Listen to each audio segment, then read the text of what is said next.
What's cracking, y'all? You are now watching Boo TV. Appreciate you for stopping in. Like, comment, subscribe, hit the bell, stay notified, and let's get into the topic for today. What's cracking, y'all? Back with another reaction video from the one, the only, one of the GOATs out here on YouTube, applying the pressure to the false LeBron James narratives day in and day out with exquisite content at that. None other than SKAP ATTACK, aka SKAP ATTACK, who is now on the Jason Whitlock show fairly frequently now when Whitlock wants to talk about LeBron James. So shout out to SKAP, brother, doing big things. Got a video right here, LeBron James, king of all playoff failures. I could go on rambling in my opening remarks about LeBron James's playoff failures because there is a lot of it. There's a lot of stories involved with that.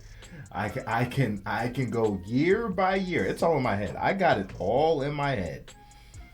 Year by year, the story, who he played, who he lost to, generally how he performed. Did he show up? Did he not show up? What were the excuses at the press conferences? You know, all that stuff circulating around him. It's a complete circus show with this guy. But, you know, you got these Bron goblins and Bron sexuals out here where you can't talk about, you know, all the winning he's done on the championship level, considered his longevity and how many opportunities he's had in the finals and for the most part a weak Eastern Conference on loaded teams. But do they just want to bring up finals appearances? Like that's some type of accolade, finals appearances. But when you want to bring up Jerry West's finals appearances, nobody wants to talk about that. Crazy. But anywho, SKAP, take it away, my friend. Well. The LA Lakers, led by the narcissistic, self-obsessed, choking one, LeBron James, have done it for a second consecutive season. Eliminated from the playoffs swiftly in their series by the same team, this time via the gentleman's sweep, which kudos to the king for winning one single game in the playoffs this season. And it wasn't for lack of trying by the Lakers in Game 5 at Denver, trying to stave off elimination again for the second game in a row. And it was a game effort by the entire Lakers roster. D'Angelo Russell had 14 points and 6 assists. There was finally a Rui Hachimura sighting last night with 15 points, while Austin Reeves added 19, including 9 massive clutch points in the fourth quarter, and AD, fighting through a shoulder injury from the midpoint of the third quarter on, was still able to contribute 17 points, 15 rebounds, and 4 assists. Oh, and don't forget about the Lakers' sixth man and top contributor all season long, the officials, who also showed up and showed out last night as the Lakers outshot the Nuggets 27-9 from the free throw line. And yet, all of it just wasn't enough to get by the three-headed monster of hobbled Jamal Murray, who was questionable coming into this one with a calf strain, Michael Porter Jr., who was excellent all series long, and of course, the mainstay Nikola Jokic. It was those three and little else last night for the Nuggets. Murray, for the second time in 5 games now, provided the heroics and the walk-off game winner. And he had his best game of the series in this one, despite another down shooting night. And for the series, he finishes shooting just 40% from the field and 29% from 3. Jokic, meanwhile, just another ho-hum, quiet, near-historic triple-double, 25 points, 20 rebounds, and 9 assists for him in the closeout game. And for Nikola Jokic, who is on the cusp of winning his third league MVP in 4 seasons, picked right up where he left off in last season's playoffs, where he became the first player ever to lead a postseason in points, rebounds, and assists, finishing the first round of this series in these 2024 playoffs with a per-game average of 28 points, 16 rebounds, and 10 assists a night on 59% from the field.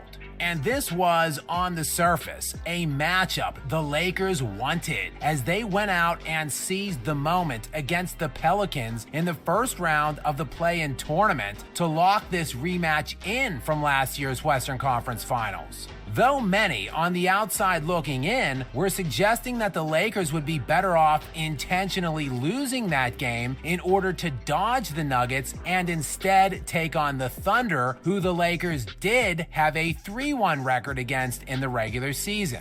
A strategy that head coach Darvin Ham did not think very highly of, as he suggested it was a strategy concocted from someone who escaped from an insane asylum in his post-game presser. While when he addressed the team following that play-in victory against the Pelicans on the heels of securing the matchup with the defending champion Nuggets, Darv was feeling himself and his team's chances. We with all the smoke and we ain't ducking no fades. And quite frankly, you can't blame Darv for his confidence, as King LeBron and AD were also feeling very good about this matchup. In fact, beyond good, great. Hell, they couldn't wait for it. You know, me and Brian had some conversations like, we can't wait. Can't wait. But little did we all know, the Lake Show's confidence wasn't necessarily misplaced, as one could easily make the argument that they were the better team through 4 games, with the Lakers holding the lead for 136 minutes of 192 played in the first 4 games, which was good for 71% of the time. No teams in the postseason this year have led for a larger portion of the series for their first 4 games besides the Celtics and the Thunder. The Lakers led for a larger percentage of their first 4 games than the Timberwolves, and Minnesota not only swept the Suns in their series, they won that series by an average margin of 15 points per game. But the Lakers led for more of their first 4 games than the Wolves. But LA entered their Game 5 down 3-1 in the series. And that inevitably falls squarely on the shoulders which bear the ink of chosen one on them. And LeBron James has been bandying himself around as the GOAT since 2016, closing in on a decade now, since Kyrie Irving won Game 7 in the Oracle of the 2016 NBA Finals. That one right there made me the greatest player of all time. And he has been going out of his way ever since to let us all know that he thinks he is the GOAT, traveling with a pair of live goats, having his wife introduce him as the GOAT. The GOAT, respectfully, LeBron James. And recently, just before the playoffs started, posting this video of him shooting around with his son in the driveway. I'm GOAT, bro. Bro. G-O-A-T. What are you talking about? But as Bron found out after choking away this wide open shot in Game 2, which was the cherry on the top of a blown 20-point lead, critical shots in clutch time of the playoffs hit a little differently than those driveway jumpers. Just more of the same for the bagless one, who has been vomiting on himself in clutch time for 2 decades now and counting. And with recent reports streaming out from agent and bestie Rich Paul that he expects James to continue playing for another 2 to 3 years, that just means there is still plenty of room left for the King to add to his epic book of failures. No lies there by SKAP ATTACK. I mean, that's pretty much how that series went. Listen, we could go back and forth about the LeBron James playoff thing, this, that, and the third, but hey man, the man's had a lot of cracks at it. He's had stacked teams. He's had very easy road or roads to the finals. When you look at how he monopolized the playing field with the Heatles, you know, disrupting the competitive balance, if you will, by pulling Chris Bosh off the Raptors, who were a playoff contending team, removing his own team, the Cavaliers, who were favorited 2 years in a row to represent the Eastern Conference in the finals, and for some people win the championship, but he didn't make it. So now he gutted the Cavs roster to beef up the Miami Heat roster. No, I'm joining together. And he really didn't have much competition outside of the Boston Celtics and the Orlando. Can I even say the Orlando Magic? But I've never been a person to look at, you know, finals appearances like it's a badge of honor. You know, I'm a Kobe guy. He's won 5. But I never say, oh, but he went to 7 NBA finals. Those 2 NBA finals that we lost still haunts me today. I don't even want to talk about it. But apparently these finals losses don't haunt the LeBron James fans out there, because they bring up all the finals appearances all the damn time. Or you want a cookie? You made it to the finals in a cakewalk conference with barely any competition on a loaded roster. A roster that had two top 3, top 5 players on the team, and the top 10, top 15-ish player in Chris Bosh, depending on which year you're looking at. But definitely when they first arrived on the scene, LeBron and D-Wade were top 3 and Bosh was top 10. Come on, man. Then you had all these really savvy, good veterans hopping onto the team to try to win a championship, taking minimum salaries. Come on, man. And you still only went 2 for 4 on your Miami run. You still went 2 for 4. You guys should have at least 3-peated. Or won 3 out of 4, if not 3-peat. Come on, man. Just to go to another super team. And then just to leave them. And then go over to the Lakers roster, where you didn't have a super team. But you were ready to sell those parts to bring the superstars you wanted along.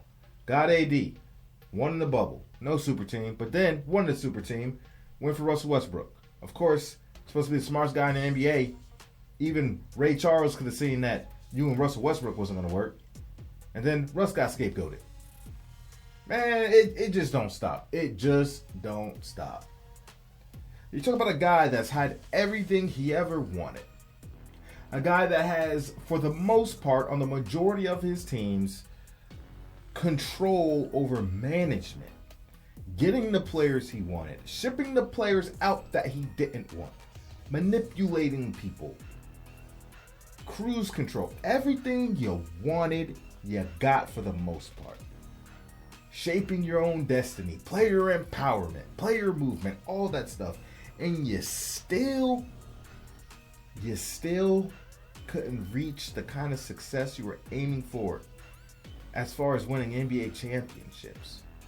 So now, knowing that ship sailed, you know, especially when you try to compare the 6-0 to his finals record, now it's all about longevity. It's all about accumulating numbers, statistics, individual statistics. And that's the kind of stuff they're weighing on as they try to push the narrative for LeBron James being the GOAT. The dude even wore a shirt that said, "Check my stats," or something like that. The dude's really full of himself, but, I mean,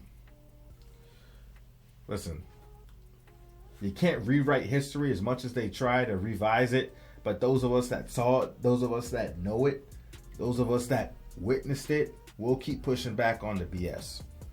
LeBron James, absolutely, one of the greatest players of all time. LeBron James is in my top 5. I have LeBron James number 4. As much as I don't like the guy, he's an all-time great. But the dude has been a part of a lot of buffoonery at the same time. And now you got a lot of people who had LeBron James in their top 5, pushing him out of the top 5. Some people pushing him out of their top 10 because of the antics.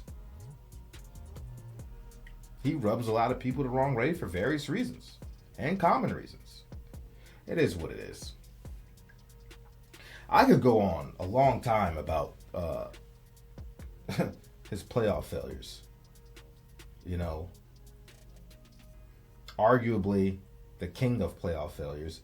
You know, some people might say Jerry West, but kind of look at the era back then, the era of basketball, and he had to keep going against that freaking Boston Celtics team so many times.